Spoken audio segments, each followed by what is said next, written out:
¿no hizo medio oídos sordos el gobierno sobre este tema hasta ahora? ¿No había como tocado de costado, pero sin entrar a jugar, sin entrar a opinar, que esto es un escándalo nacional de proporciones?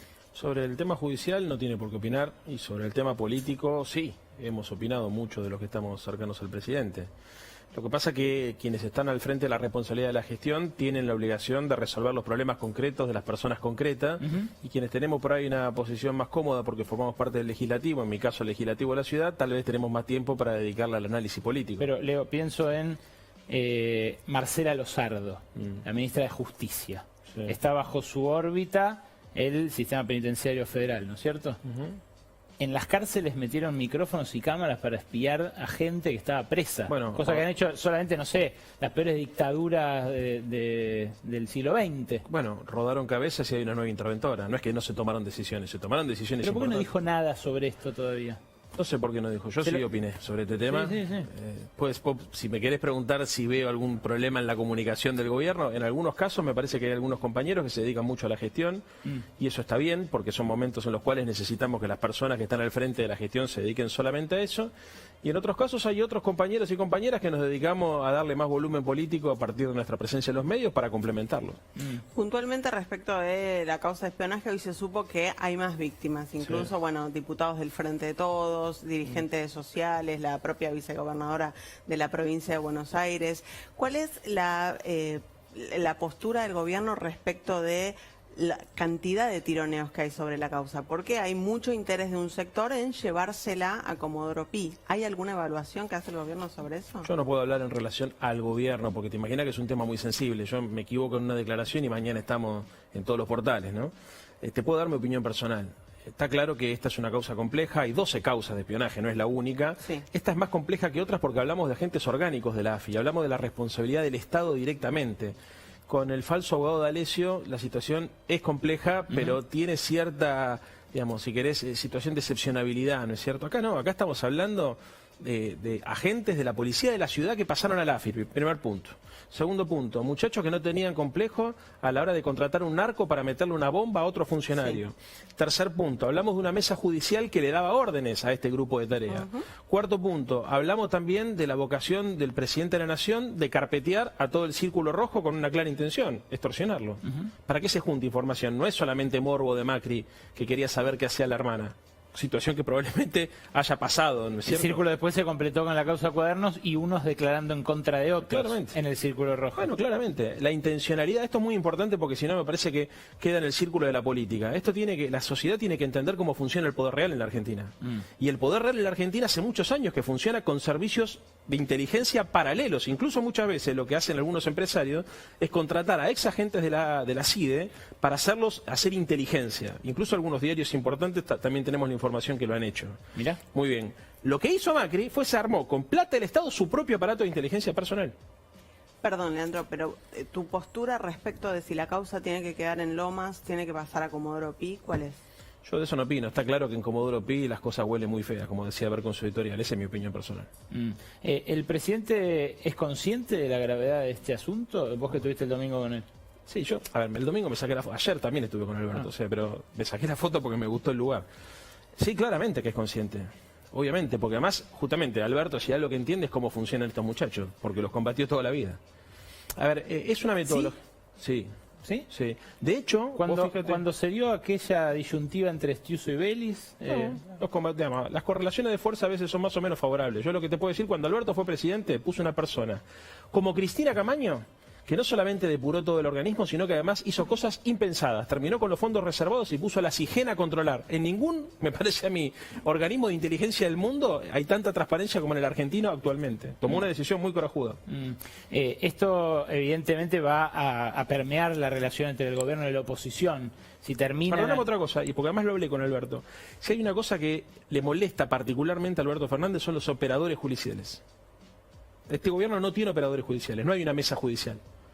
Y además él no incentiva, si conoce de algún tipo de operación, inmediatamente interviene para bloquear cualquier tipo de rumor o posibilidad que algún sector de la sociedad sospeche que la política se está metiendo en las causas judiciales. En ese sentido, tal vez por su profesión de abogado, tiene una especial meticulosidad. Y eso es una cosa muy importante. ¿Por qué no avanzó más la reforma judicial que prometió en la apertura de sesiones en el Congreso? Va a avanzar. ¿Ya? ¿Esta semana? Va a avanzar. Interesante. ¿Puede tomar la forma de otro proyecto que el que empezó a conocerse? Yo te puedo asegurar que va a avanzar. Va a avanzar y el presidente lo va a hacer además convocando a todas las fuerzas sociales o a todos los espacios de la sociedad civil que tienen para opinar, a las universidades, a los partidos políticos. ¿Se puede avanzar con cosas así a pesar de la cuarentena, a pesar de la pandemia? Mirá, yo creo que una de las asignaturas pendientes de la democracia es hacer que el servicio de justicia es un servicio de justicia al servicio de la democracia y no de las corporaciones. Olvídate de la cuestión política. Todo el mundo sabe que si tenés guita tenés una justicia y si sos pobre tenés una justicia distinta. Para llevarlo al terreno de la sociedad, digamos, ¿no? ¿Cómo dialogas de esto con el PRO en el Congreso? Eso le quería preguntar. Es una buena pregunta. Bueno, ¿Cómo queda esa relación después? a ver. Porque te estás espiando, digamos, no es que podés ir a... Sí, pero a ver, yo recién hablaba con Moró, por ejemplo. Moró tiene una excelente relación con Cristian Ritondo, que forma parte de la bicameral. Y todas las decisiones se toman de común acuerdo, ¿no? Tampoco hay que suponer que todos los adversarios políticos son tan perversos como su jefe. La verdad, yo conozco un montón de gente, tanto en la Unión Cívica Radical como también incluso en el PRO, que son personas republicanas y honestas, o sea, con las cuales se puede discutir. Pero lo importante acá no es solamente cómo se discute entre la política, sino cómo la política discute con la sociedad. Porque, a ver, también hay una crisis de representatividad que nos afecta a todos y para darle volumen político a algunas decisiones y algunas reformas necesitamos involucrar a la sociedad civil. Leo, quiero preguntarte sobre Vicentín, quiero preguntarte sobre economía y quiero preguntarte sobre este informe que voy a presentar ahora. ¿Me esperás? Por supuesto. No, ¿se puede hacer algo más para que este aislamiento, este tipo de aislamientos sean un poco más humanos? Siempre se puede hacer algo más. Siempre se puede hacer algo más. Sí, está claro. ¿La ciudad podría? Tiene recursos, ¿no? Sí, obvio. Y la nación también. No es cosa de la ciudad nada más. A ver, se hacen muchos esfuerzos de nación y de ciudad. Se hizo muchas cosas muy rápido, ¿no? Porque te imaginas que todo se tuvo que hacer de la mañana a la noche, o sea, no estábamos preparados para enfrentar una cosa así, pero siempre se puede hacer. Mira, yo recorrí los operativos Detectar, también son indignos, ¿eh? Enfrente de la 1114, tuvimos hace 15 días, la gente por ahí se come 14 horas a la intemperie. En San Lorenzo por lo menos tienen una silla para sentarse porque desde el club le cedimos las instalaciones gratuitamente a la ciudad, pero en muchos hospitales, los primeros lugares donde la gente se acerca, por ahí está 10, 8, 12 horas a la intemperie. Yo no sé, si a mí me tocara gestionar eso, lo primero que hago es ver qué es lo que le pasa a la gente todos los días. Pero bueno, no me toca gestionar eso y seguramente los que gestionan eso tendrán sus explicaciones de por qué no lo hacen, pero a mí me genera lo mismo que te genera a vos. Leo, ¿tenías curiosidad de a qué estrato social pertenecen los muertos? Porque a mí todavía, como viste, son datos preliminares, todavía me asalta esa curiosidad. Pero ya esto que vimos, de que se haya dado vuelta esa curva y que ahora haya más muertos entre los pobres que en los niveles socioeconómicos bajos, ¿qué te hace pensar? No, me hace pensar otra cosa, pero te lo traigo también al debate. Yo leí un libro de un inglés, que no me voy a acordar el nombre ahora, que hacía una explicación sobre la desigualdad y la felicidad. Entonces decía que cuando él agarraba los 20 principales indicadores de los problemas sociales, embarazo suicidio infantil, embarazo adolescente, tabaquismo, enfermedades cardiovasculares, y las organizaba en un cuadro de acuerdo al Producto Bruto Interno de cada país, no encontraba relación. Pero cuando lo cruzaba con el índice Gini de desigualdad, era impresionante cómo se agrupaban, ¿entendés? Entonces, las sociedades más igualitarias tenían menos problemas de estos que se utilizan como para medir cómo vive la gente, que las sociedades más desiguales. Y no importaba si el país era rico o era pobre, lo que tenía impacto era cómo se distribuía. Así que en algún momento ya lo pensé esto, por otro lugar. Lo que pasa es que hay herramientas como el impuesto a las grandes fortunas que desde el principio de la pandemia se vienen meneando. Acá venimos hablando de eso desde marzo. Voy a ser muy franco, hoy lo hablaba con Roberto Navarro, mi amigo. Yo creo que es importante el impuesto a las grandes fortunas por una cuestión ética. Porque si vos le estás pidiendo a la gente que haga un esfuerzo, los que tienen más espalda tienen que hacer un esfuerzo mayor. Ahora, en términos del impacto redistributivo de ese impuesto, yo no tengo cifrada grandes esperanzas. Para mí hay que hacer una reforma impositiva integral, no un impuesto que se paga una vez cada tanto o por única vez para ayudar a poner el hombro en estas circunstancias. Pero es un inicio. Es un inicio. ¿Y que hayan retrocedido con eso? ¿No es una concesión? No retrocedimos. Pero 3 meses después, Leo.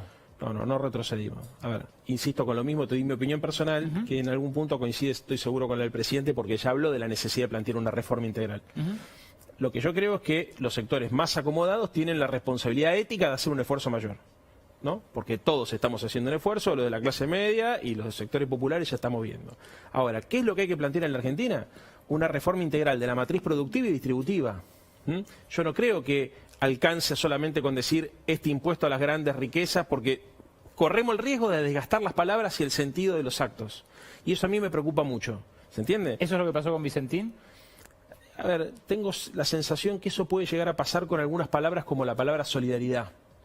Te lo digo en ese plano. Que usamos tanto... a ver, hay que pensar que la política, además de generar hechos simbólicos y hechos de justicia, muchas veces, tiene que lograr rápidamente empezar a redistribuir la torta de otra manera, porque o logramos que o suban los salarios o bajen el precio de los alimentos, o vamos a tener un problema enorme. Digamos, pero hoy no es un problema que estemos teniendo en la Argentina, es un problema que está teniendo el mundo. O sea, el mundo está empezando a entrar en crisis como consecuencia de que el modelo de organización económica y social es insuficiente y no puede resolver problemas de fondo. Leo, gracias por venir a Brotes Verdes. Quédate porque después de estos avisos y de cuarentena nacional, te muestro qué de nuestro informe de la semana pasada incorporaron a la causa de Vicentín. Y además... ¿qué pidió el juez de Reconquista, el juez que lleva el concurso, el juez que viene fallando a favor de los vaciadores en todo? ¿Qué pidió hoy, recién, después de haber abierto el concurso hace ya varios meses? Quédate.